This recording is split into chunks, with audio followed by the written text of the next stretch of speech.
আমি ঢাকা থেকে আসছি, এখন মাল নামায়া যাওয়ার পথে আমার আরও 1 পয়েন্টের মাল আছে। এখন জামালপুরে আইসা তেলের জন্য গাড়িতে হাওয়া ঢুকে গেছে।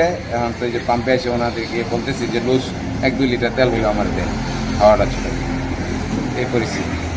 কালকে রাত্রে ওই বক্সিগঞ্জ পাম্পে সিরিয়ালে দাঁড়াইছি, ওই পাম্পের নাগালে গেছি, মানে আমার সামনে আর একটা গাড়ি, ওই মুহূর্তে মাইকে অ্যানাউন্স করে দিচ্ছে পাম্পে কোনো তেল নাই, গাড়িগুলো বাইরে চলে দিতে পারে। আমাদের এই অঞ্চলে কয়েকটা পাম্প আছে, 3-4টা পাম্প আছে। তেল নিতে গেলে 3-4 ঘন্টা বা ঘন্টা পর ঘন্টা রোদে রোদে খাড়া থাকতে হয়। 300 বা 500 টাকা তেল বের করে আর তেল পাওয়া যায় না।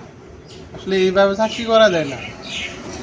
একদিন তেল পাই, তারপর দিন আবার দেখা 2-3 দিন পর আবার এই ঘন্টা পর ঘন্টা ঘুরে এসে লাইন ধরতে হয়, রোদে রোদে থেকে ঘন্টা পর ঘন্টা।